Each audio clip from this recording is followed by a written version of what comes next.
Bonjour à tous et bienvenue au webinaire d'aujourd'hui, les cicatrices cachées de la maladie rénale. Avant de commencer, j'aimerais passer en revue quelques éléments pour que vous sachiez comment participer à l'événement d'aujourd'hui. Vous avez rejoint la présentation en écoutant par défaut le système de haut-parleur de votre ordinateur.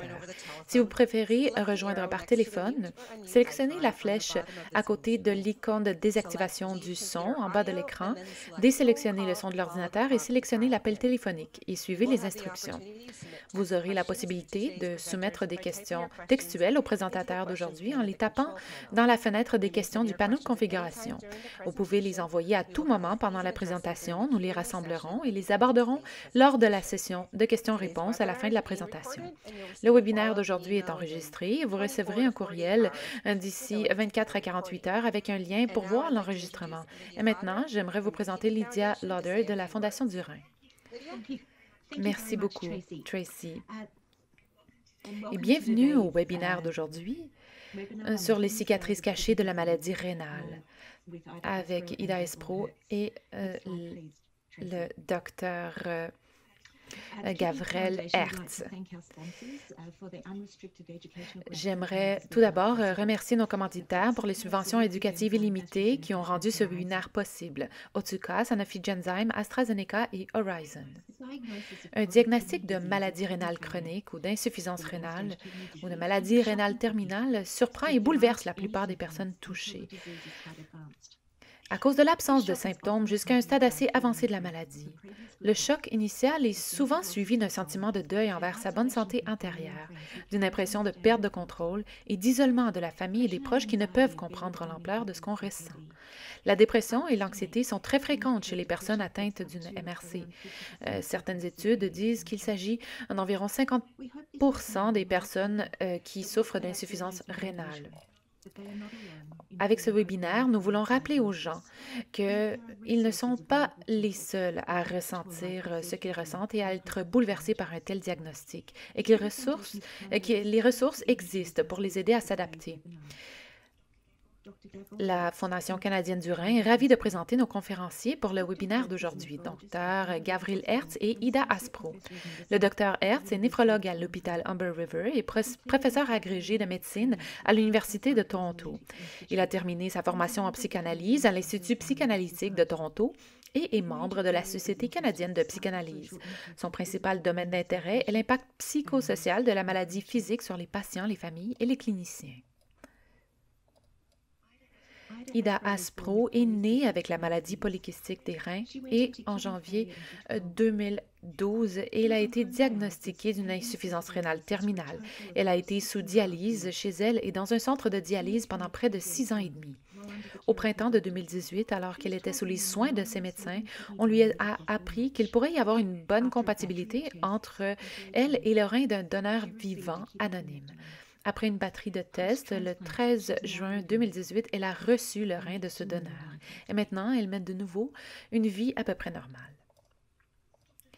Le docteur Hertz interviewera Mme Espro au sujet de son expérience avec la maladie rénale chronique et il s'en suivra une courte présentation. J'aimerais remercier tout le monde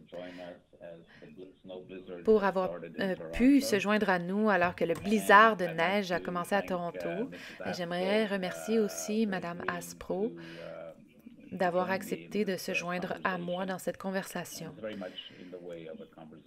C'est vraiment une conversation qui vise à comprendre comment les gens peuvent s'orienter dans cette maladie.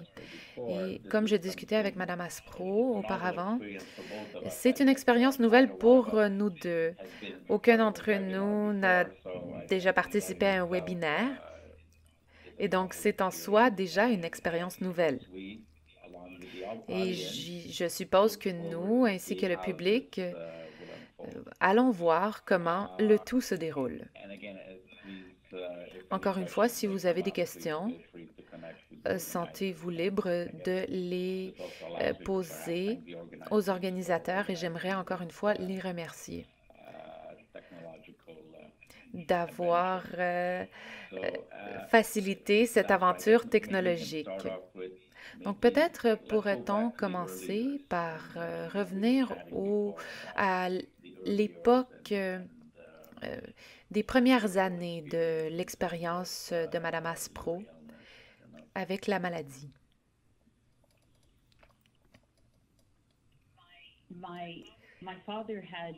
Mon père avait une maladie polycystique des reins et j'ai grandi avec une maladie polycystique des reins dans la famille.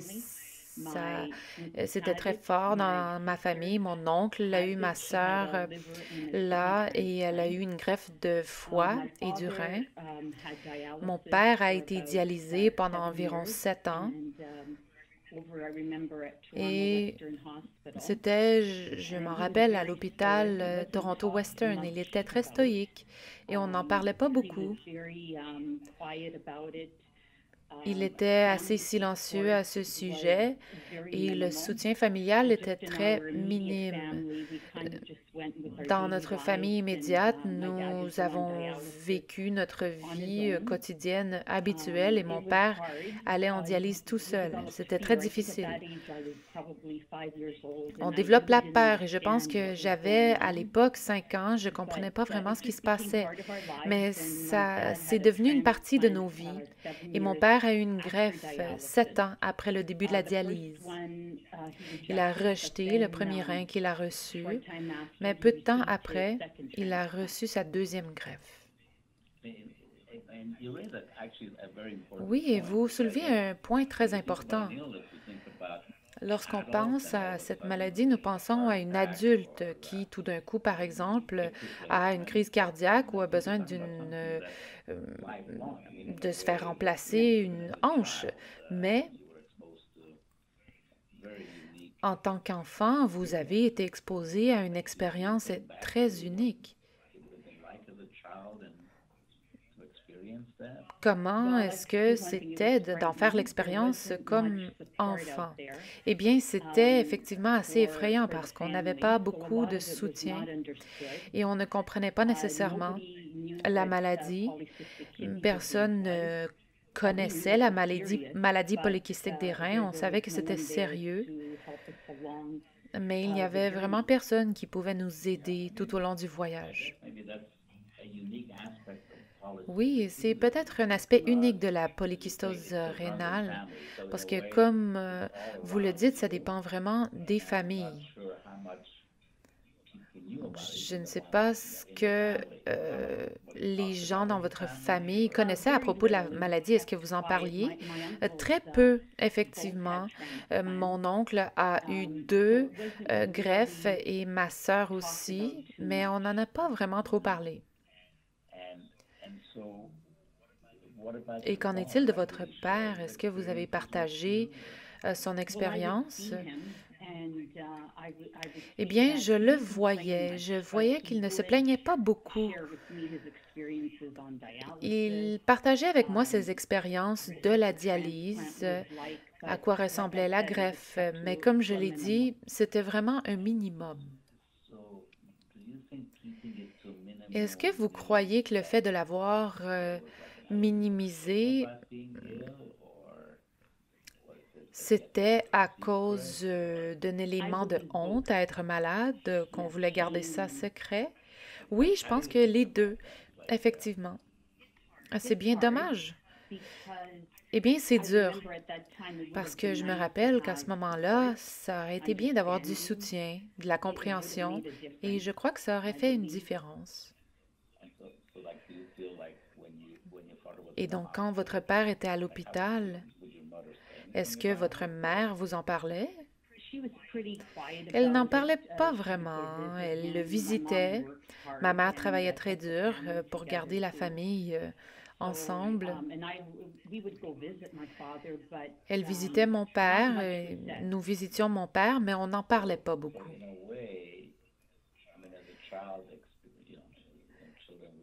Et donc, d'une certaine façon, les enfants vivent cela d'une façon assez effrayante parce que personne n'était là pour le normaliser, pour vous l'expliquer. Eh bien, c'est devenu en quelque sorte notre normal, mais effectivement, personne n'était présent pour nous expliquer ce qui arrivait. Et je pense que mon père a maintenu sa force en ne nous faisant pas peur. C'est ce que je comprends maintenant en rétrospective. Et qu'en est-il de la famille? Comment ont-ils pu comprendre cette maladie qui a frappé autant de membres de votre famille? Ils étaient confus et ils étaient blessés parce que notre famille a été très, très affectée. Ils ont peut-être pensé que c'était une sorte de malédiction. Oui, effectivement, vous l'avez mentionné auparavant. Parfois, on tente de trouver une explication. Et d'une certaine manière, s'il y avait une malédiction, comme s'il y avait un mauvais sort jeté sur la famille et que ce mauvais sort est passé d'une génération à l'autre. Effectivement, effectivement. Et est-ce qu'il y avait une explication à cette malédiction? Non, c'était tout simplement quelque chose qu'on a dit, qu'on a mentionné. Oui, voilà. À l'époque, on comprenait que c'était génétique et qu'il y avait une possibilité que nous héritions de ce gène. Il y a 3 filles dans notre famille, donc ma sœur aînée et moi-même, nous l'avons. Et ma sœur est très forte. C'est mon mentor. Elle a subi une transplantation hépatique et elle est très, très forte. Elle est retournée au travail 6 mois plus tard, je crois. Et puis ensuite, elle a eu une greffe de rein d'un de ses amis 6 ans plus tard. Alors, je l'ai regardée passer à travers ses épreuves et sa force incroyable m'a donné la force de passer à travers et d'avoir espoir, mais j'avais quand même peur. Vous aviez peur à travers différentes phases de la vie? Oui, vraiment, parce qu'en grandissant, cette maladie était toujours là. De quelle façon? Eh bien, avec les membres de la famille qui l'ont eu et en réalisant, après le décès de mon père, je suis allée me faire tester environ 1 an après sa mort et on m'a dit que je l'avais. Et j'ai alors commencé à devenir très incertaine. J'ai eu des complications comme des calculs rénaux, de l'hypertension, des douleurs intenses, des maux de dos très intenses, des infections des voies urinaires. Alors, j'ai traversé ma vie en sachant qu'un jour, j'aurais certainement besoin d'une greffe. Et quel âge aviez-vous quand vous l'avez découvert? J'avais 19 ans. Mon père est mort quand j'avais 18 ans et à 19 ans, j'ai découvert que je l'avais et j'ai dû être opérée à mon rein gauche. Qu'est-ce qui est arrivé? Eh bien, on m'a dit qu'il y avait une obstruction entre le rein et l'urètre et je devais me faire mettre une endoprothèse. Mais on m'a dit que j'avais une polykystose rénale. Et vous avez partagé cette histoire avec moi où vous êtes allé à l'hôpital par vous-même. Effectivement, j'avais rendez-vous pour une chirurgie et c'était à l'âge de 19 ans. On m'a dit que j'avais besoin de la chirurgie et je suis allée de l'avant sans le dire à ma famille. Et donc, j'ai subi la chirurgie. J'ai appelé chez moi ensuite et je leur ai dit que j'ai subi une intervention chirurgicale et je ne voulais pas déranger ma mère parce qu'elle travaillait très dur. Et je me suis dit que c'était la meilleure chose à faire parce que j'ai vu mon père passer à travers cette épreuve et il était très indépendant. Donc, c'est pourquoi j'ai cru que c'était la bonne chose à faire. Mais maintenant, je comprends, en rétrospective, que ce n'était pas du tout le cas. Oui. Et donc, vous avez pu le constater avec vos yeux d'adulte que, bon, c'est pas quelque chose qu'un jeune de 18 ou 19 ans ferait. Effectivement. Et pour le comprendre, est-ce que vous pensez que c'est dû à la stigmatisation d'avoir une maladie et d'essayer de la garder privée? Oui, je pense que c'est une partie de la réponse. D'accord. Et lorsque les choses ont commencé à avancer entre le moment où vous vous êtes retrouvé sous dialyse, est-ce que ça vous préoccupait beaucoup? Ah oui, absolument. De quelle façon? Eh bien, je ne savais pas ce que l'avenir me réservait et j'avais très peur de l'inconnu. Donc, c'est vraiment la peur de l'inconnu? Oui, tout à fait, exactement. Et vous m'avez dit que vous êtes devenue infirmière? Oui, oui. Et en fait, quand j'avais 19 ans, j'étais dans le programme de soins infirmiers et mon professeur à l'époque me soutenait et les étudiants de ma classe me soutenaient également. Donc, ils sont venus me visiter. Mais je me rappelle que ma sœur était vraiment en colère contre moi, ma sœur aînée, de ne pas lui avoir dit. Euh, et c'est la même chose pour ma sœur cadette qui était très en colère contre moi. Oui, parce que vous étiez vraiment en train de tout passer à travers tout ça seul. Oui, effectivement. Et quand la dialyse est arrivée, comment ça s'est passé? Oui, eh bien, c'était des années plus tard. J'avais mon fils à l'époque et il a hérité de la maladie polycystique des reins.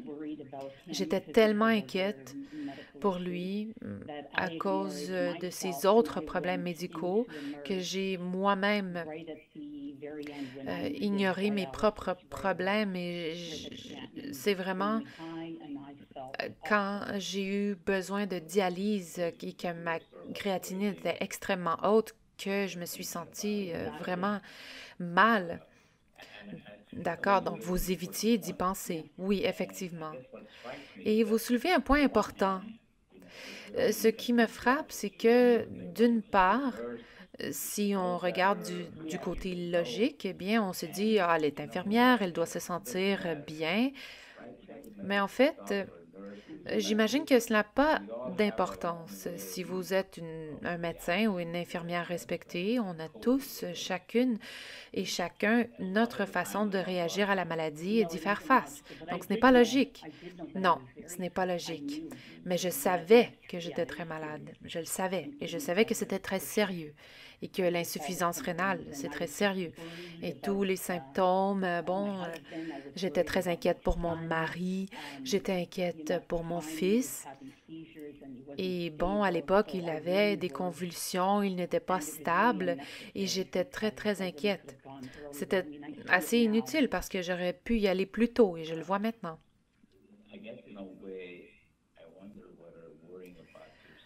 Je me demande si de vous inquiéter pour votre fils vous a permis d'éviter d'avoir à vous soucier de vous-même. Oui, oui, tout à fait. Ça a vraiment une incidence.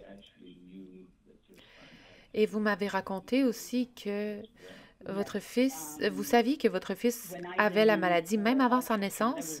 Oui, quand je suis allée faire mon échographie, il y avait manifestement une grossesse à haut risque. Et lorsqu'on m'a dit que mon fils avait euh, clairement une maladie rénale, on m'a dit que c'était probablement le PKD. Et ça l'était. Et comment avez-vous réagi? Eh bien, après sa naissance, mon fils est resté à l'unité des soins intensifs pour quelques mois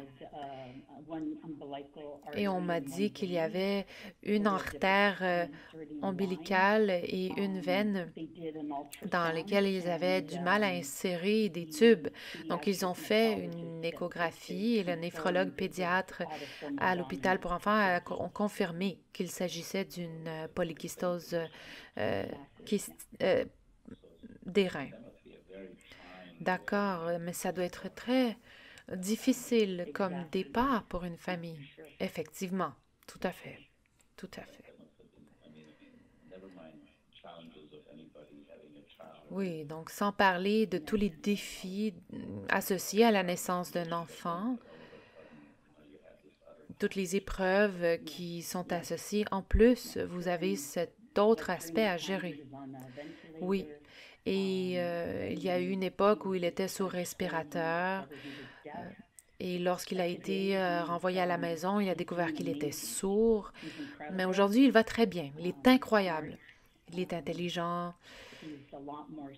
Il est beaucoup plus stable médicalement depuis que j'ai eu la greffe. Ça a fait une grande différence? Oui, ça a fait une grande différence. Il a ressenti beaucoup de ce stress aussi. Tout au long du processus?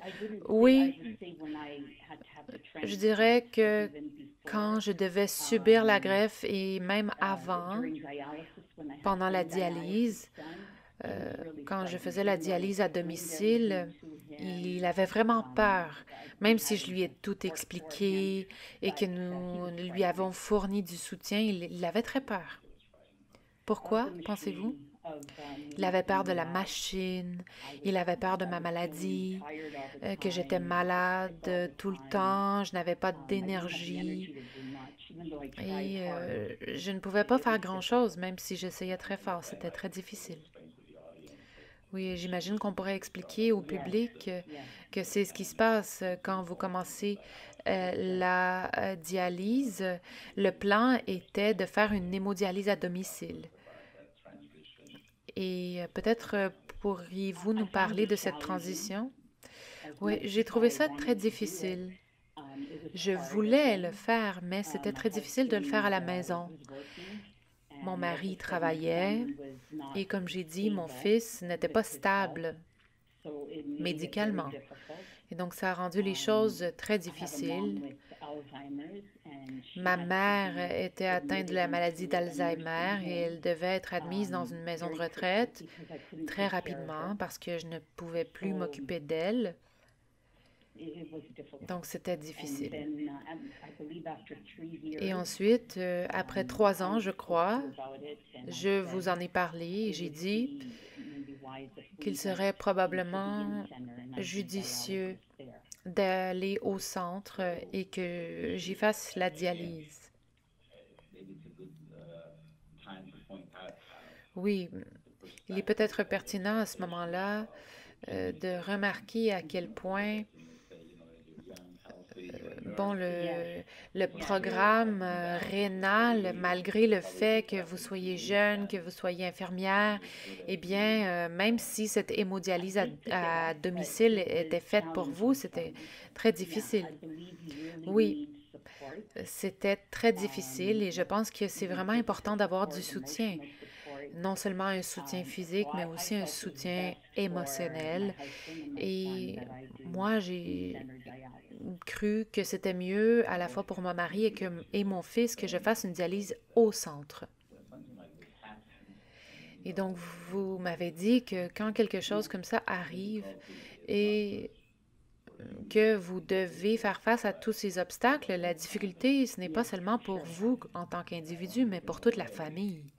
Oui, effectivement. Et je me demande si cela crée des tensions ou introduit un élément de stress. Ah oui, tout à fait.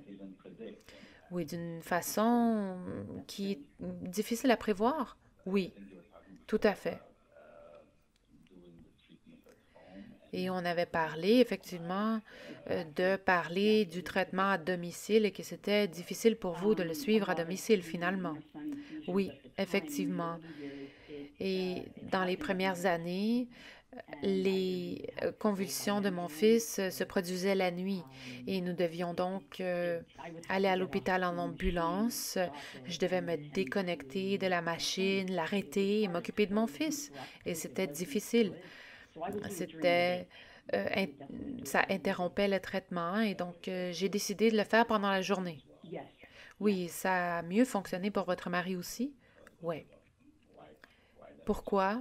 Est-ce que vous voulez nous en parler?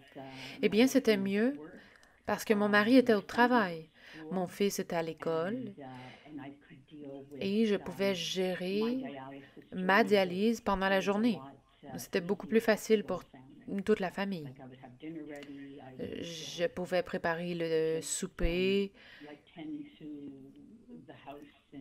et je pouvais m'occuper de la maison, même si c'était difficile. Ça a commencé à devenir vraiment difficile parce que mon niveau d'énergie était très bas. Même si j'avais toute la volonté du monde, je n'avais plus d'énergie. Oui, et bien sûr, ça peut varier d'une famille à l'autre, n'est-ce pas? Oui, tout à fait. Peut-être qu'une autre famille dirait, je ne veux faire la dialyse que quand tout le monde est là, parce que je suis plus confortable, ou parce que c'est la façon dont je préfère le faire. Et en fait, ça correspond à votre histoire de vie. Pour vous, il a été plus facile de le faire par vous-même et ne pas avoir les autres autour de vous. Oui, effectivement. Effectivement. Je ne voulais accabler personne. Je voulais être aussi indépendante que possible. Et donc, effectivement, c'est la façon dont j'étais. Ma sœur, elle travaillait à l'époque et elle m'a offert beaucoup de soutien émotionnel. Même dans mes jours de congé de la dialyse, on sortait tout simplement pour respirer l'air frais. Et mes amis pouvaient me soutenir de cette façon, mais le soutien était limité. Beaucoup de gens ne sont probablement pas venus parce qu'ils étaient eux-mêmes débordés, mais je savais que je voulais aller au centre. Oui, vous soulevez un point important. Vous dites que beaucoup de gens ne sont pas venus. Est-ce que vous pensez que les gens ne veulent pas voir cette maladie ou ce traitement? Comment pensez-vous qu'ils le perçoivent? Eh bien, ça a l'air effrayant, surtout quand on ne comprend pas ce qui arrive. C'est vraiment écrasant, si on veut. Je peux le comprendre, bien sûr, mais ça devient très solitaire comme expérience et on devient très isolé. C'était vraiment une période difficile. Oui, je suppose d'une façon qu'il est difficile pour les gens de comprendre à quel point il est important de soutenir quelqu'un qui est connecté à une machine. Oui, peut-être il y en a d'autres qui pensent que ça peut même être contagieux. Oui, tout à fait. C'est comme si c'était contagieux, oui. Ça sonne assez loufoque, mais effectivement, il y a des gens qui le prennent comme ça. Et il y a même des gens qui ne veulent pas en parler. Ils ne veulent plus parler de ce sujet-là. Oui, oui, tout à fait. Il y en a, bon, qui le voient bien. Vous avez l'air bien, mais à l'intérieur, vous ne vous sentez pas bien. D'accord. Et donc, c'est vraiment comme ça de tomber malade. C'est comme si on passait d'une pièce à l'autre. C'est comme si vous deveniez une personne différente. Mais les gens, votre entourage n'a pas vraiment suivi. Effectivement, c'est vrai. J'avais l'impression de ne plus exister, de ne plus être productive. Ça a été très difficile pour ma famille et moi-même. Effectivement, je suis devenue une personne totalement différente. Je suis devenue très silencieuse. Je dormais des heures interminables. C'était incroyable. Et juste, mon niveau d'énergie n'était plus là. Hmm. Même si j'ai essayé de trouver l'énergie. Oui, c'était un combat. Oui, c'était certainement un combat pour moi.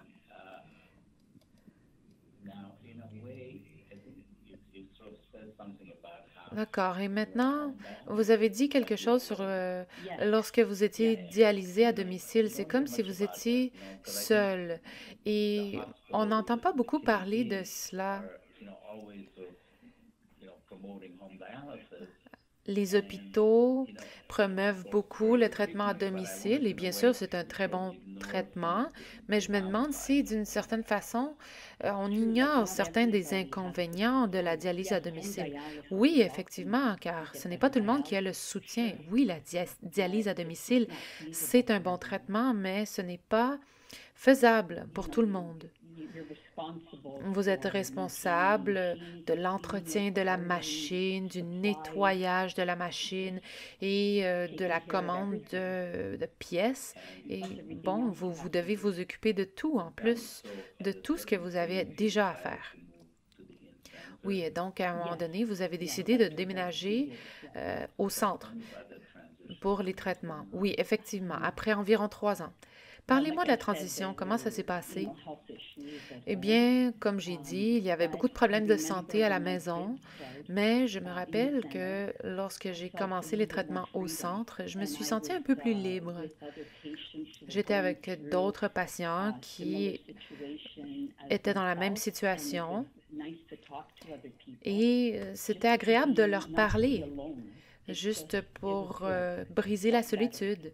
C'était, c'était bien. Oui, donc il y avait du soutien. Oui. Et encore une fois, lorsqu'on parle de l'incitatif, on ne voit pas nécessairement cette facette de la dialyse. Peut-être qu'on minimise en quelque sorte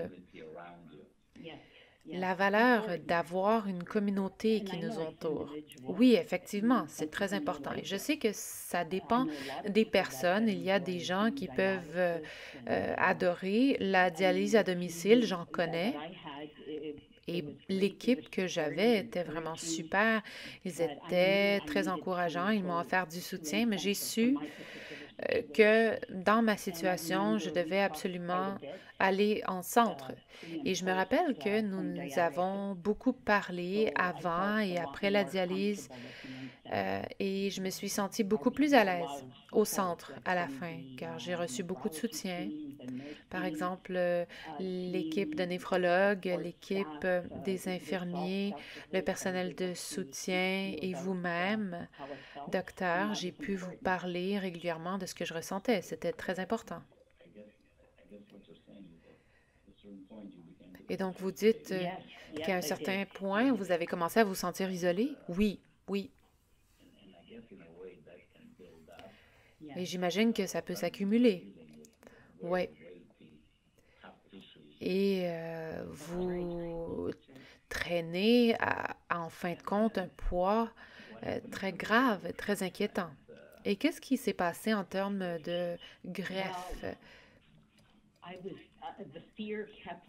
Eh bien, la peur m'empêchait d'avoir la greffe. Je savais que j'en avais besoin et ma sœur n'arrêtait pas de me le rappeler. Je me rappelle vous avoir vu et vous m'encouragiez aussi. Je ne suis pas aussi forte que ma sœur. Nous sommes tous très différents, même si nous sommes de la même famille. Elle est incroyable. Qu'est-ce que je pourrais dire de plus? Mais j'ai essayé très fort de calmer mes peurs.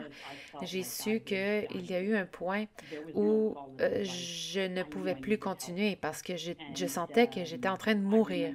Il n'y avait plus aucune qualité de vie et je savais que j'avais besoin d'aide. Je me rappelle de vous en avoir parlé et j'ai finalement cédé. J'ai été évaluée et c'était l'objectif. J'ai fini par être en tête de liste pour les donneurs et j'ai reçu un donneur vivant anonyme. Donc, j'imagine que d'une certaine manière, beaucoup de gens sont sur la liste des greffes. Et vous, vous avez attendu combien de temps? Environ 6 ans. Donc, pendant ces 6 années, vous vous disiez, en gros, je ne veux pas de greffe. Je préfère rester dans ma situation. Oui, effectivement, et je connaissais quand même beaucoup de gens qui se débrouillaient très bien sous dialyse. Ils se sont jamais plaints. Pourtant, moi, je me sentais vraiment pas bien du tout en dialyse et je voulais me sentir mieux, mais c'est pas arrivé. Oui, et pourquoi ne vouliez-vous pas avoir de greffe dans ce cas-là? Comment vous l'expliquez? Eh bien, j'étais entêtée. Je ne pensais pas clairement, je pense. Donc, il y avait peut-être une barrière pour vous qui a causé cette hésitation. Eh bien, je pensais toujours que j'allais mourir. Vraiment? Ouais. C'était vraiment mon inquiétude et j'étais inquiète aussi pour mon fils. Je me suis dit, oh mon Dieu, il a vraiment besoin de moi et j'ai vraiment besoin d'améliorer mon état de santé. Oui, et votre père a reçu une greffe. Oui, il a eu sa première greffe, il l'a rejetée, et puis peu de temps après, il a eu sa deuxième greffe, et sa santé était vraiment super pendant 5 ans. Mais malheureusement, il a eu une crise cardiaque en conduisant.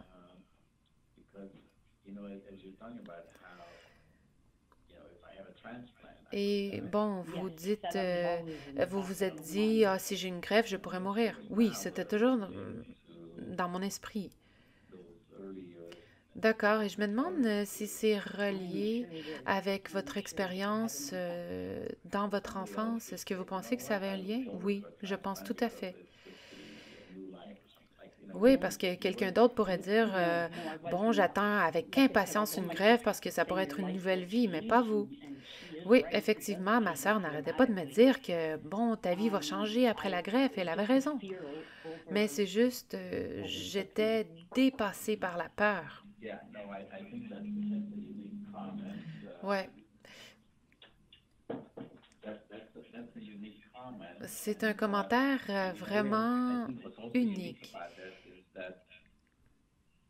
notamment parce que, comme vous dites, vous pouvez être de la même famille et votre sœur a le même frère, le même père que vous et pourtant elle a une attitude tout à fait différente par rapport à cette expérience. Et je pense qu'un autre aspect unique, c'est que chaque membre de la famille vit cette expérience à sa façon. Et vous êtes donc dans un cheminement qu'il est très important de comprendre. Oui, effectivement, mon cheminement était différent. Il est différent aujourd'hui.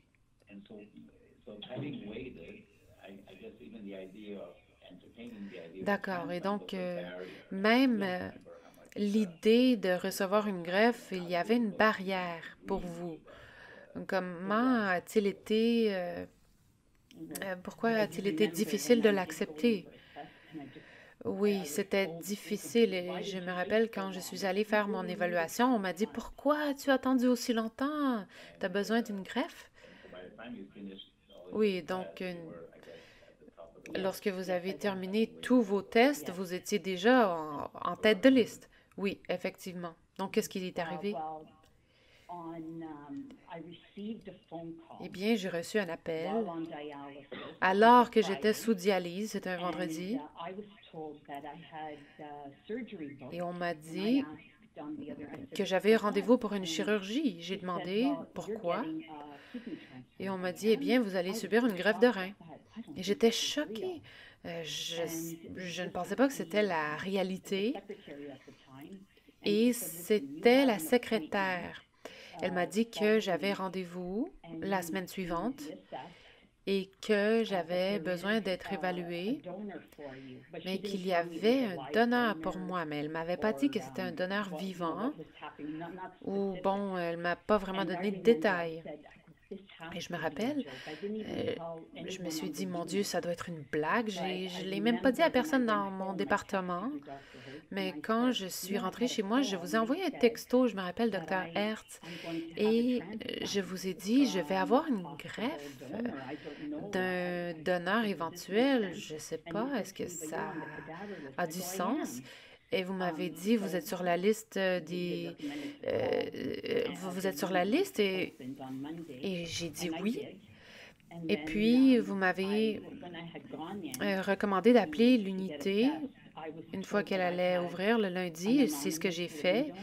Et c'est là qu'on m'a dit que j'avais un donneur vivant anonyme et que la chirurgie était déjà planifiée. Est-ce que vous pouvez expliquer au public ce que ça veut dire? Un donneur vivant anonyme? Oui, eh bien, c'est un donneur en vie. Il est vivant, mais je ne savais pas qui c'était. Et cette personne m'a fait don de son rein. Donc, un bon samaritain. Ouais, j'étais tellement reconnaissante envers Dieu et évidemment mon donneur vivant anonyme de m'avoir ramené à la vie. Et vous ne connaissez toujours pas l'identité de ces personnes? Non, même pas maintenant. Et je me rappelle, la nuit, avant d'avoir reçu ma greffe, on m'a dit, vous devez savoir qui c'est un donneur vivant. Et j'ai dit, mais non, je ne sais pas qui c'est. Et elle n'y croyait pas. C'est très inhabituel. Oui, c'est vraiment, vraiment inhabituel. C'était incroyable. Et une fois que vous avez reçu la greffe, qu'est-ce qui a changé pour vous? Juste après? Oui. Eh bien, je me souviens que mon niveau d'énergie a vraiment augmenté. Je passais l'urine, de l'or liquide, bien sûr, et je pouvais mieux respirer, mieux voir, goûter les choses. Je ne vomissais plus 5 fois par jour. Donc, c'était assez radical pour moi. Et je me souviens d'avoir été tellement reconnaissante à chaque minute de la journée. Je remerciais dans mon esprit mon donneur vivant anonyme et je savais que je devais redonner. Oui, donc faire partie de cette grande roue, oui, oui, tout à fait. Bon, parfois les gens ont des greffes et il y a toutes sortes d'idées sur la personnalité. Oui, c'est ce qu'on m'a dit. Je ne sais pas si j'ai changé vraiment. Je crois que je suis plus heureuse. Je suis plus productive. Ce serait intéressant de voir si la personnalité et peut-être même le sexe de mon donneur ont eu une influence sur ça. Oui, effectivement, je n'ai aucune information pourtant. Et j'ai le rêve un jour de rencontrer cette personne. J'aimerais beaucoup ça. Et qu'est-ce que vous leur diriez? Je ne sais pas, je pense que je leur montrerai que j'apprécie vraiment leurs dons, que je suis vraiment reconnaissante d'avoir fait ça sans même me connaître. Et ils m'ont sauvée, ils ont sauvé ma famille. Et je peux en faire tellement plus aujourd'hui. Et quand vous dites qu'ils ont sauvé votre famille, comment est-ce que cela a changé? Eh bien, c'est beaucoup moins de stress, il y a plus de stabilité et je pense que mon mari est beaucoup plus calme. Il n'est plus aussi effrayé, même s'il n'en parle pas souvent.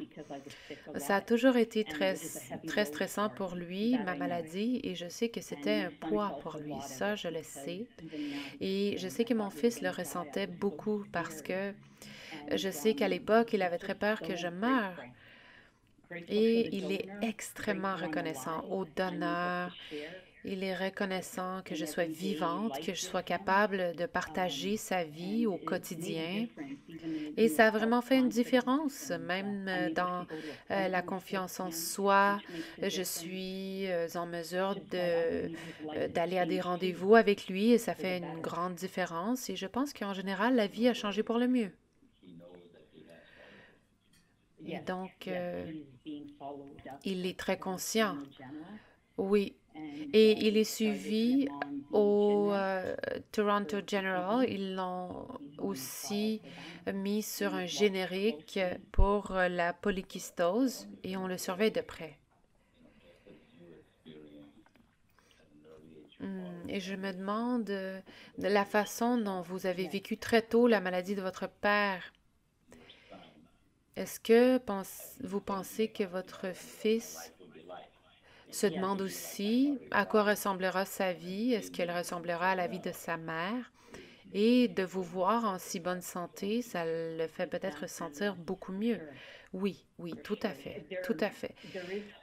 Il y a de l'espoir, il y a beaucoup plus d'espoir qu'à l'époque avec mon père. Il y a plus de recherches et les gens comprennent la maladie un peu plus. Je pense que les choses vont en s'améliorant et on doit rester positif. Oui, je pense que votre histoire, c'est une histoire positive. Et je pense que ce qui me frappe le plus, c'est aussi les difficultés que vous avez vécues dès votre jeune âge. Oui, oui, parfois il est très difficile d'en parler, mais effectivement, j'ai eu beaucoup de confrontations avec cette maladie. Oui, et vous avez aussi développé énormément de courage et de résilience. Donc, comment pourriez-vous caractériser cette résilience et cette force que vous avez eue? Eh bien, je pense que je suis forte, même si j'ai peur. J'essaie très fort de faire autant de choses que possible de façon indépendante. Je pense que de voir mon père traverser cette épreuve a été une inspiration pour moi. C'est la même chose pour ma sœur, sa positivité, sa force et son courage, elle a toujours été positive. Eh bien, tout ça, ça m'a énormément aidé. Oui, j'aurais envie de ne pas être d'accord avec vous sur ce point-ci. J'aimerais que vous disiez, bon, vous dites, je suis résiliente et je suis forte, mais j'ai aussi peur. Mais j'oserais dire que plus nous réalisons ces parties craintives ou anxieuses de nous, eh bien, ça nous rend réellement plus forts. Oui, je suis d'accord et j'y crois. Parce que maintenant, quand je sais que je dois faire quelque chose, je le fais. Et avant, je n'aurais jamais parlé comme ça. Un webinaire ou bon, je fais aussi partie du programme TAP, le programme d'ambassadeur de la greffe, et j'ai été en mesure de raconter mon histoire et je pense que ça a eu un effet sur moi dans le bon sens. Oui, et donc tout le monde est au courant de ce programme. Peut-être pourriez-vous en parler. Oui, c'est un programme qui rejoint, je crois, 13 hôpitaux. Il se compose de donneurs vivants et de receveurs qui ont subi une greffe et il s'adresse aux gens qui veulent recevoir une greffe d'un donneur vivant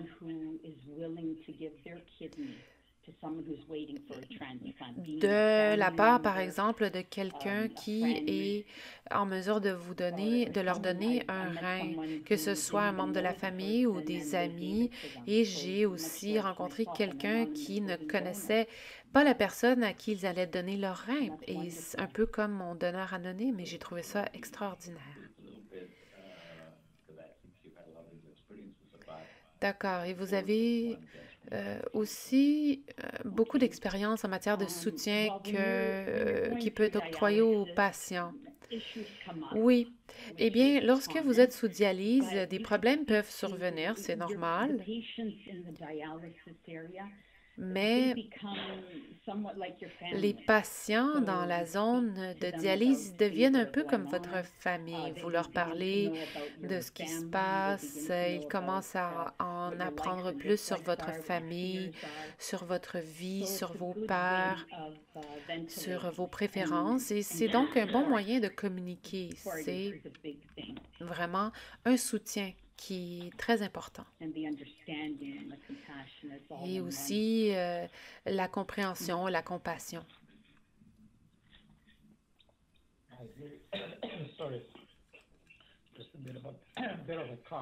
Désolé, un peu de tout.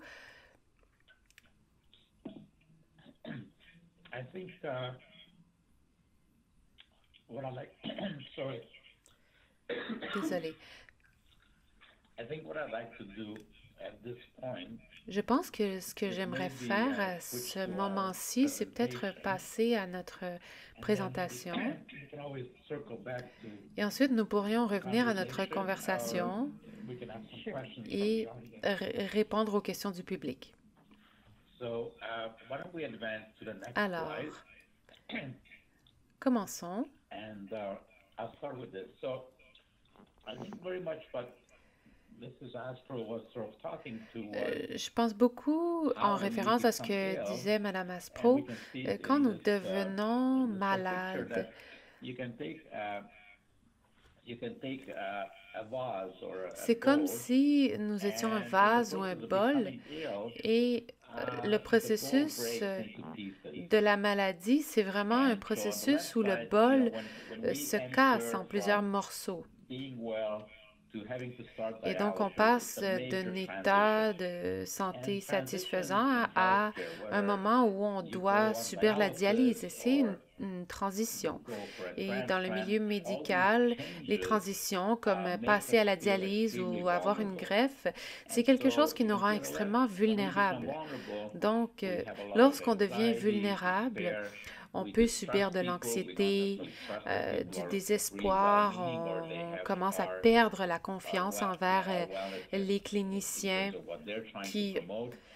ont We pourtant may notre even, with all santé the à cœur. anxiety, begin to have things like headaches or Et on a aussi des symptômes nausea physiques or comme des nausées, des maux rashes. de So tête, everything ends up going into des that's irritations not a cutanées et toutes sortes d'autres choses. Oui, je suis vraiment d'accord. C'est vraiment très vrai.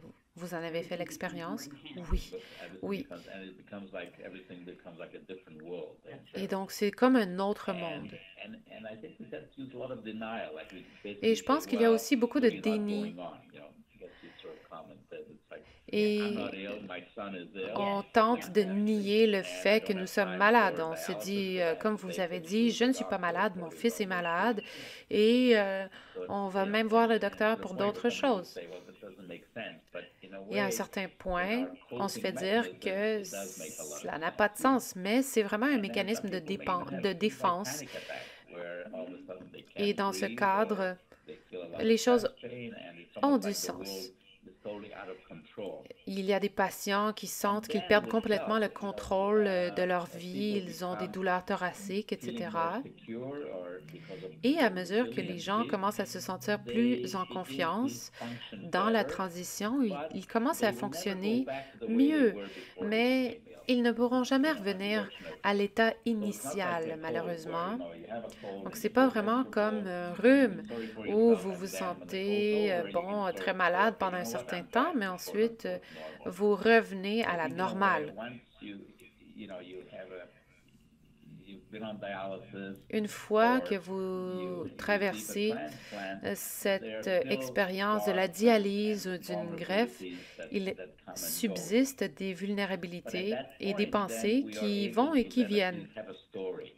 And we know we're doing better Mais when we cela can fait begin partie to de tell notre the story of histoire. our illness, Et and c'est we vraiment avec la become convalescence reconnected with qu'on people devient en mesure in de the way that we raconter were notre connected histoire to them et de before the illness. connecter And I avec think les that's gens very important d'une in terms façon qui of ressemble à ce stabilizing qu'on pouvait faire avant la maladie. Et je pense que cela peut And I think at stabiliser the end, la there's façon also dont hope nous that begins fonctionnons. to creep in, Et je pense que, which en wasn't fin there de when we compte, were on commence à receiving avoir our un illness espoir que at the nous stage n'avions of pas potentially life-threatening. lorsqu'on a reçu le diagnostic de notre So maladie et que nous maybe we avons can go to the next appris qu'elle slide. pouvait être mortelle. And the way I think about it is that the La healthcare façon system dont je le vois, c'est que le looks système at de us santé as nous these little voit boxes of different comme des colors. petites boîtes And de for every couleurs patient with différentes. Et kidney donc, disease chaque who needs to be on patient dialysis, atteint well, d'une that's what maladie you are. You're a rénale qui box. doit être sous dialyse, eh bien, And vous yet, êtes une boîte. each one of us, Et pourtant, that box is contained in a very different body with dans la different boîte de thoughts chacun d'entre and nous, life il y a experiences. And des as Mrs. choses Asper pointed différentes, il y a out, des even pensées, des within the same expériences différentes. family, two sisters, Et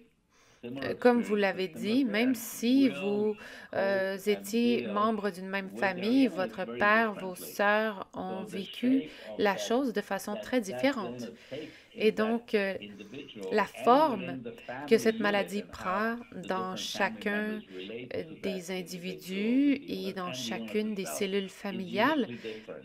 est vraiment But unique. unfortunately, to some extent, the Malheureusement, healthcare system we're in le doesn't look système at de it that way. They santé just que say, nous avons ne le here's voit your pas blood vraiment de pressure, cette here's your façon. Il mesure creatinine, votre here's your tension dialysis artérielle, treatment, that's all votre we're going to créatinine et deal with. voici votre traitement And de then dialyse. sometimes Et I voilà. think because of that Mais je perspective pense or that cultural qu'à cause de difference cette of how perspective ou patients cette perceive différence their culturelle illness, how dans la façon dont les patients et les familles perçoivent la maladie, ainsi que la façon dont le système de santé perçoit la maladie, eh bien, nous faisons face ici à trois perceptions différentes, où il y a une certaine déconnexion. Et peut-être à ce point-là, les infirmières pourraient dire, ah, ce patient ne coopère pas, ou ce patient ne prend pas les médicaments qu'on lui recommande, ou il ne se souvient pas que j'ai recommandé une dialyse à domicile. Et je pense que ce type de conflit est dû au fait qu'on ne parle pas le même langage que les patients à cause de ce manque de connexion. Bien sûr, si on vous dit qu'on veut vous parler de votre tension artérielle, de votre prescription et, bon, de vos signes vitaux, on sait en fait que ce n'est pas toute l'histoire. Je pense que le défi, c'est qu'on devrait avoir une perspective de la maladie en tant que problème, si on veut, où plusieurs indicateurs nous montrent que les choses ne vont pas bien, avec ce concept de la maladie comme en tant qu'expérience. Et c'est ce que le patient vit. Il vit ses sentiments d'anxiété, la peur de ne pas vivre longtemps et, bon, de ressentir toutes ces émotions, mais aussi tous ces symptômes. On pourrait se sentir anxieux ou pessimiste. Et donc, c'est toute une expérience de la maladie qui n'est pas toujours reliée avec votre tension artérielle. C'est sûrement pas un indicateur auquel vous pensez beaucoup dans votre quotidien. Pourtant, ces deux choses sont reliées et c'est pourquoi on devrait promouvoir une culture qui prend en compte à la fois les symptômes physiologiques de la maladie, mais aussi de tous les autres aspects que vit le patient. Je pense qu'on doit aussi garder en tête, et vous en avez parlé, c'est vraiment le contexte social de la maladie. Et c'est vraiment une cellule familiale qui peut être affectée plutôt qu'un individu. Donc, lorsqu'un individu tombe malade dans une famille, c'est vraiment toute la famille qui tombe malade. Et nous ne sommes pas inconscients de cela. Je pense que très souvent, lorsqu'il s'agit de maladies rénales, surtout pour les cliniciens à l'hôpital, je pense que c'est très important d'être conscient de l'incidence sur toute la famille. Et parfois, il est plus important d'aider les membres de la famille qui, à leur tour, pourront aider le patient. Et dans ce même ordre d'idées, on pourrait peut-être mentionner le programme de soutien aux pairs. C'est un programme qui peut vraiment aider dans ce type de situation où des patients forment un groupe de soutien pour d'autres patients. Est-ce que vous voulez en parler? Eh bien, ça peut être très puissant parce que vous pouvez vraiment en tirer un grand réconfort. Vous savez que vous n'êtes pas seul et qu'il y a d'autres personnes qui traversent la même chose que vous. Et vous pouvez vous identifier à d'autres qui sont sous dialyse. Ça aide vraiment d'avoir des gens autour de vous. Et on se sent moins seul. Oui, je pense parfois que le soutien de notre patient peut vraiment donner l'exemple ou quelqu'un qui est 6 mois à 1 an d'avance sur vous et qui va bien, eh bien, c'est un message tellement puissant que c'est bien plus puissant que ce qu'un médecin peut dire, par exemple. Oui, effectivement. Et j'aimerais vraiment féliciter la Fondation du Rhin pour le soutien qu'ils offrent. Oui, et en parlant d'autres patients, on voit que beaucoup tentent de rejoindre des réseaux sociaux, par exemple, des groupes sociaux qui font même, qui vont jouer au quilles ou qui font d'autres choses. C'est vraiment beau à voir. D'accord, passons à la prochaine diapositive.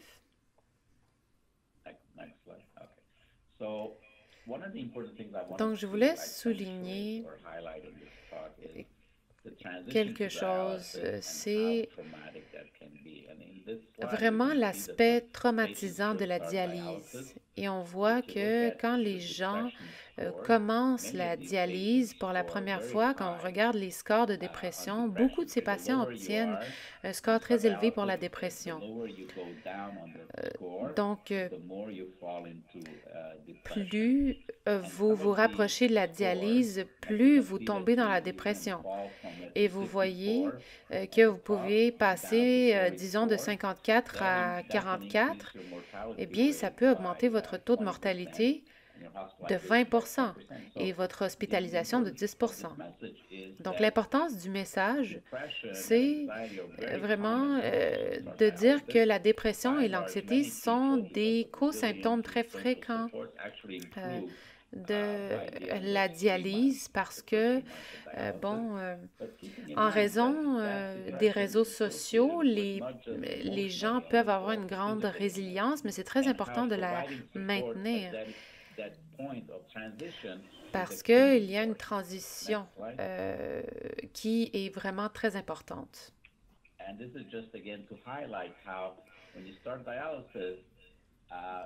Avec cette diapositive, j'aimerais montrer que quand vous commencez la dialyse, vous commencez avec des niveaux d'anxiété et de dépression très élevés qui s'améliorent ensuite. Mais vous devez aussi être conscient que votre niveau de cognition est très bas aussi lorsque vous commencez. Et donc, c'est bien connu, lorsqu'on est anxieux, on ne peut pas penser clairement. Et donc, à mesure qu'on apprend sur l'hémodialyse à domicile, on devient moins inquiet. Et c'est pourquoi il y a des programmes de transition qui se concentrent sur le soutien pour aider le déclin de l'anxiété et la dépression, qui permet une plus grande adoption du traitement, de l'autogestion, etc. Et donc,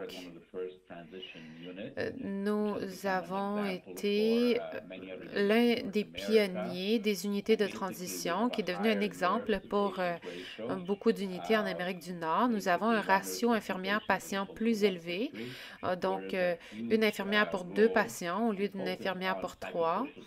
Et nous nous concentrons vraiment sur le soutien psychosocial.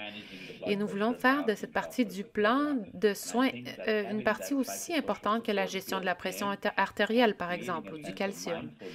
Donc, on veut créer un sentiment de pleine conscience à travers le cheminement du patient qui permet donc un plus grand succès de la dialyse à domicile.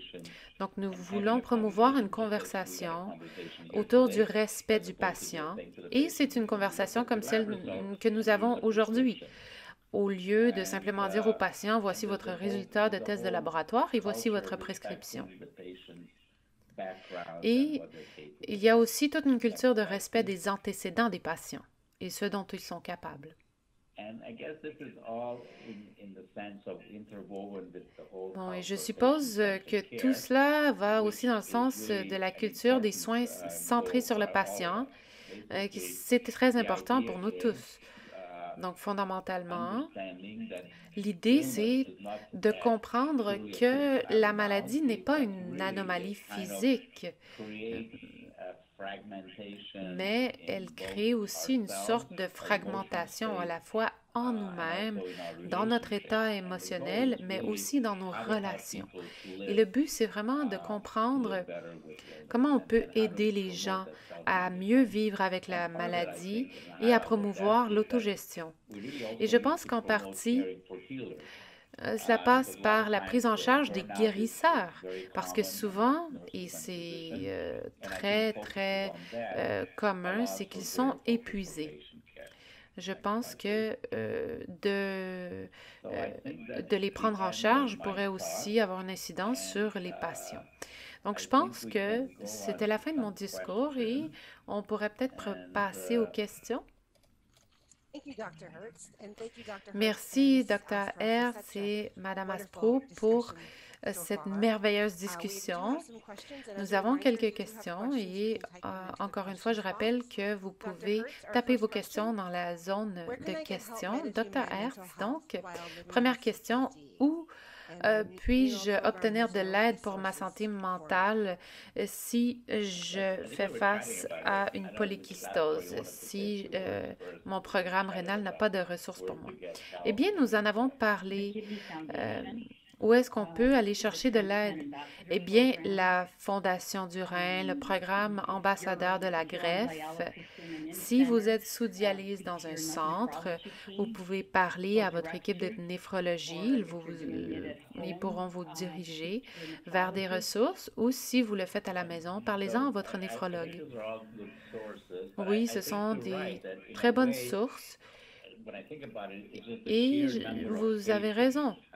C'est vraiment le nombre de patients dans certains hôpitaux qui rend cela difficile. À Humber River, nous avons environ 600 patients sous dialyse. Nous avons 3 ou 4 psychiatres.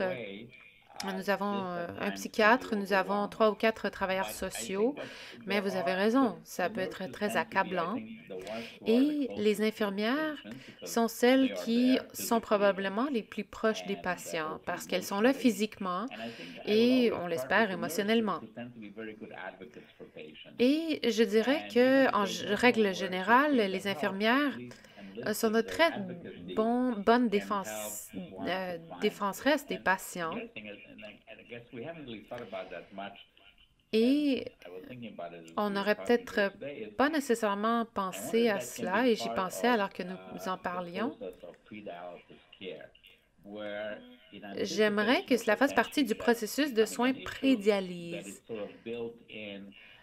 Au lieu de guérir, on pourrait prévenir et on pourrait diriger les gens vers des ressources.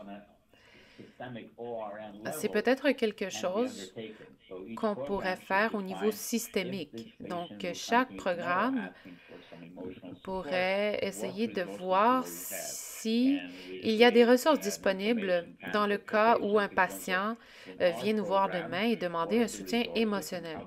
Donc, identifier les programmes et les ressources et comment y accéder. Merci, Dr. Hertz et Mme Aspro. Prochaine question. Quand vous entendez en tant que patient que, votre dépression, votre tristesse est due à votre maladie, et si vous n'êtes pas en mesure de voir la différence entre vos symptômes physiques et psychologiques. Bon, j'imagine que c'est une question pour Mme Aspro. Comment réagissez-vous lorsqu'on attribue votre détresse à des symptômes physiologiques? Oui, eh bien, la question s'adresse à vous deux. Si on ne fait pas la différence entre les symptômes physiques et mentaux, qu'est-ce qu'on fait? Bon, je ne comprends pas nécessairement très bien la question, mais j'imagine que parfois, il y a une déconnexion entre la famille et les amis, la façon dont ils comprennent la maladie. Est-ce que nous vivons nous-mêmes face à la maladie? Et je pense que plusieurs choses se produisent. Premièrement, je pense que parfois, les amis, la famille deviennent un peu fatigués de toujours être en train de devoir accepter la maladie et de tout voir à travers cette lunette de la maladie. Cela peut être difficile émotionnellement et même si on voudrait revenir à la normale et que notre famille et nos amis veulent qu'on revienne à la normale et d'avoir tout simplement des conversations normales, de parler des nouvelles émissions sur Netflix, du restaurant où on ira demain, etc.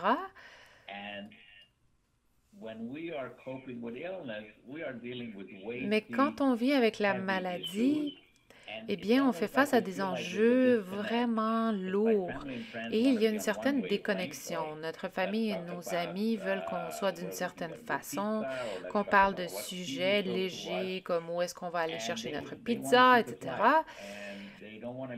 Et bon, à cause de cette déconnexion, ils ne veulent plus être dans la même pièce que nous. Et le problème, c'est que ce n'est pas vraiment toujours possible pour nous d'aller dans une autre pièce. On doit toujours retourner dans cette pièce où on doit vivre la dialyse, on doit vivre notre maladie rénale.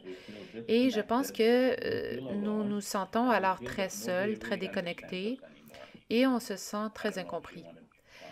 Je ne sais pas si vous voulez ajouter à ça. Oui, je suis vraiment d'accord, notamment parce que j'ai lutté tellement longtemps avec cette maladie que c'est vrai que la famille et les amis sont très fatigués d'écouter cette histoire. Donc, ils vont se tenir à l'écart, ils vont éviter les conversations. Et en tant que patient, je me sentais très triste. C'était difficile pour moi, mais on apprend à s'entourer de gens qui comprennent. Vous ne pouvez changer personne, vous pouvez essayer de les informer, mais c'est quand même très difficile. Merci. Notre prochaine question est pour Mme Aspro. Que suggéreriez-vous pour alléger le poids des mauvais jours? Est-ce que vous recommandez de faire de l'exercice ou socialiser, par exemple? Oui, oui. Toutes ces réponses. Ce qui m'a aidé, c'est quand ma sœur me sortait, surtout lorsque je faisais ma dialyse en centre. Donc, on sortait, on allait magasiner, on allait prendre un café, on parlait, et ça aidait vraiment beaucoup. Même chose avec les amis, juste le fait d'être avec eux et de vivre des moments, des bons moments, c'était vraiment positif pour moi. Et comme j'ai dit, de parler aux patients dans l'unité de dialyse, au centre, c'était aussi très important. Et si vous allez voir vos amis, eh bien, vous marchez, vous respirez l'air frais, vous parlez à d'autres personnes. Peut-être que vous devez limiter vos propos, mais il reste que ça fait vraiment du bien. Et vous essayez, dans une certaine mesure, d'avoir une vie normale. Merci. Ma prochaine question s'adresse à Dr. Hertz. Est-ce que mes médicaments peuvent me déprimer? C'est une bonne question. Je ne suis pas sûre et j'essaie de passer en revue les médicaments qui seraient susceptibles de le faire. Je ne pense pas que je connaisse des médicaments qui causent la dépression, donc je dirais non. Il se peut qu'il me manque d'informations, mais je pense que environ la moitié des patients dialysés à un moment ou à un autre vont vivre la dépression, mais c'est vraiment le flux et le reflux de la maladie. Et je pense que c'est très important de développer des stratégies pour y faire face. Je conseille à mes patients d'essayer la pleine conscience. C'est quelque chose de très puissant pour réduire l'anxiété et d'aider la dépression. Et aussi de vous entourer, de vraiment aller chercher du soutien social de votre famille et de vos amis parce que cela peut être très important. pour réduire le risque de dépression. Merci. La prochaine question pourrait être pour vous deux. Je ne peux pas parler de ma maladie à mes amis parce que j'en suis gênée. Comment puis-je leur demander de l'aide et de la compréhension lorsque je suis déprimée?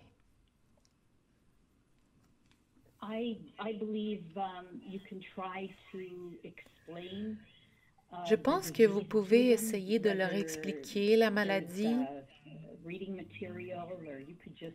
Il y a du matériel de lecture que vous pouvez leur présenter, mais vous pouvez tout simplement leur parler.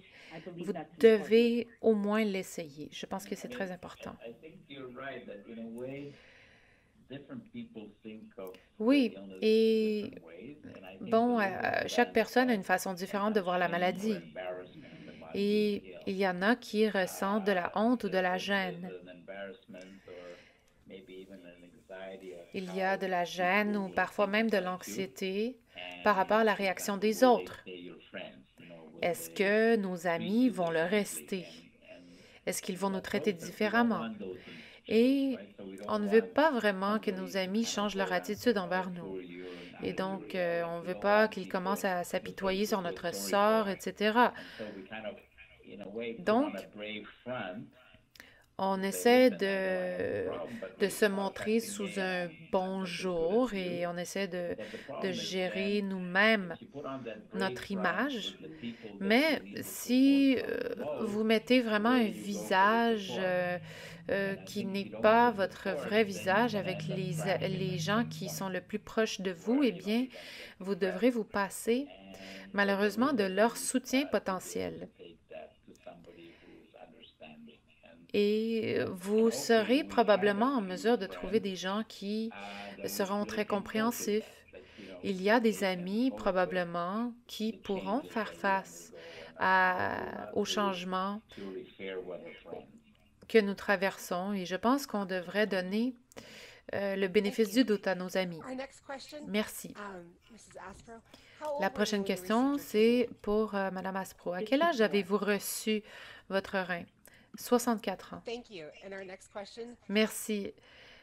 Et la prochaine question. En recevant une greffe d'un donneur vivant anonyme, est-ce que vous avez des suggestions pour encourager les gens à devenir des donneurs vivants?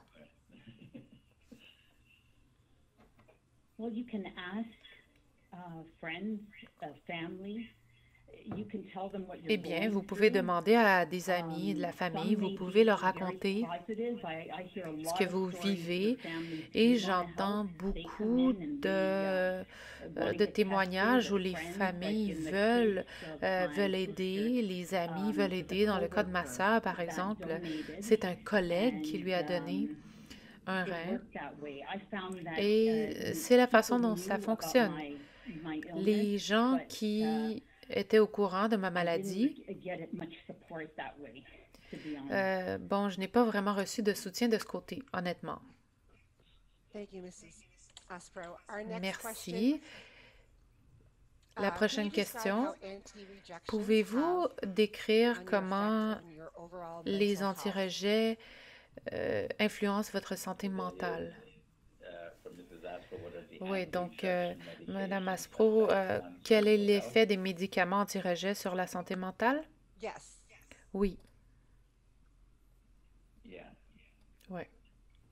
Je ne pense pas que ça a été le cas pour moi. Je pense que les choses sont devenues au contraire plus claires pour moi et je pense que je me sentais mieux. Je pouvais quand même devenir anxieuse parce que, bon, les problèmes, ça arrive, mais je me sens beaucoup mieux avec la greffe et les médicaments. Je me sens bien, en fait. Oui, bon, je ne peux pas répondre à cette question personnellement, mais on vit dans une culture de soins un peu éclatée. Et bon, si on se demande quel médicament cause la dépression, je pense que tout est relié. C'est très difficile de séparer les facteurs qui peuvent causer une dépression Est-ce qu'il s'agirait vraiment d'un effet des médicaments anti-rejet? On parle ici de changements, de transformations très profondes lors d'une greffe. Et tout cela s'est mêlé avec nos expériences personnelles et psychologiques. Je ne pense pas qu'on puisse séparer et identifier des facteurs précis qui causeraient directement une dépression. Je crois que tout cela est relié. C'est vraiment comme une boule de fil où tout est mélangé. Et on ne peut pas vraiment tirer sur un fil pour en trouver la fin. Je pense que c'est très complexe et on ne peut pas vraiment identifier un seul facteur. Je pense qu'on devrait plutôt promouvoir toutes sortes de solutions et de favoriser le bien-être. Merci, Dr. Hertz. Et c'est plutôt un commentaire que je pense qu'on devrait partager. On vous recommande de consulter le réseau de la MPR, le projet de recherche sur l'empathie et les symptômes de la MPR. Et Robert dit qu'il fait de la chimiothérapie depuis 23 ans et ça a été révélé au grand public. Merci. Oui, et j'aimerais remercier Robert pour cela, tout à fait. Bon, alors, nous n'avons malheureusement plus de temps pour les questions. Merci beaucoup pour vos contributions. Je vais maintenant passer la parole à Lydia.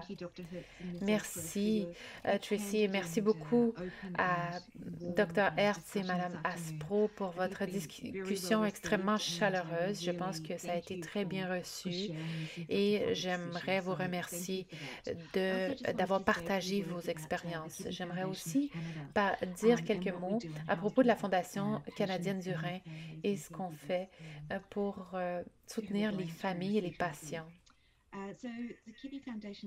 Donc, la Fondation canadienne du rein se consacre à l'atteinte d'une excellente santé rénale et d'une qualité de vie optimale pour les personnes atteintes de la découverte d'un traitement pour la guérison de l'insuffisance rénale. La Fondation canadienne du rein est l'organisme national bénévole qui s'emploie à alléger le fardeau que représente l'insuffisance rénale. Donc, en finançant et en favorisant les recherches innovatrices en vue de trouver des meilleures options thérapeutiques, en offrant les programmes éducatifs et de soutien afin de prévenir l'insuffisance rénale chez les personnes à risque, en prônant un meilleur accès à des soins de santé en haute qualité et en sensibilisant davantage le public à l'importance de maintenir les reins en bonne santé. Et nous avons aussi le programme qui se nomme Rein Réseau. C'est un programme auquel il est possible d'accéder à travers notre site web. Nous créons aussi du matériel pédagogique pour les patients et nous créons donc des manuels spécifiquement pour des personnes atteintes de maladies rénales. Nous encourageons aussi les patients à accéder aux services offerts par leurs réseaux locaux et nous vous invitons à nous contacter si vous avez d'autres questions ou si vous avez besoin de contacter quelqu'un dans votre communauté ou de trouver des ressources. J'aimerais aussi souhaiter à tous une très bonne période des fêtes. Je vous souhaite aussi une très bonne année 2021. Merci. Merci beaucoup, Lydia. Merci beaucoup, Dr. Hertz et Mme Aspro. On aimerait aussi remercier tous d'avoir assisté à ce webinaire. Une fois que vous aurez quitté ce webinaire, il y aura un sondage sur la présentation et nous aimerions beaucoup vous entendre.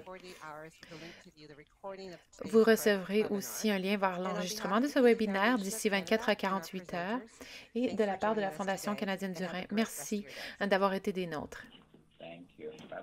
Merci. Au revoir.